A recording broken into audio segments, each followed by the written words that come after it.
আব্দুল কাদের জিলানী রহমাতুল্লাহি আলাইহি তিনার দরবারে তিনার সাথে একবার কুকুর কথা বলতেছে। কুকুর জিজ্ঞাসা করে, বড় পীর আব্দুল কাদের, তোমাকে, তোমার সুনাম তো দুনিয়ার জমিনে বিশ্বভরা তোমার সুনাম, তুমি একটু বলো তুমি দামি না আমি দামি?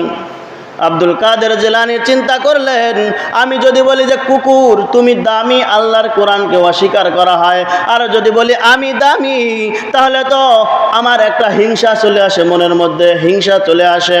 বড় পীর আব্দুল কাদের জিলানী রাহমাতুল্লাহি আলাইহি ইলহাম আল্লাহর সাথে কথা বলা শুরু করে দিয়েছে। কথা বলার পর সমস্ত উত্তরগুলি জেনে এসে আব্দুল কাদের জিলানী রাহমাতুল্লাহি আলাইহি ওই কুকুরকে ডাক দিয়ে বলে, হে কুকুর, আমি বড় পীর হয়েছি তাতে কি হয়েছে?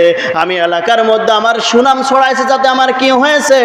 হাসরের ময়দানে যদি, কবরের মধ্যে যদি আমি 3টা প্রশ্নের উত্তর ঠিকমতো ফেরেশতাদের কাছে দিতে পারি, সেখানে বুঝবো আমি সব থেকে দামি। আর দুনিয়াতে আমার সুনাম ছড়াইছে, কবরের মধ্যে গিয়ে যদি 3টা প্রশ্নের উত্তর আমি ঠিকমতো না দিতে পারি, আমার মতো হাজারো আব্দুল কাদের জিলানীর কোনো দাম নাই।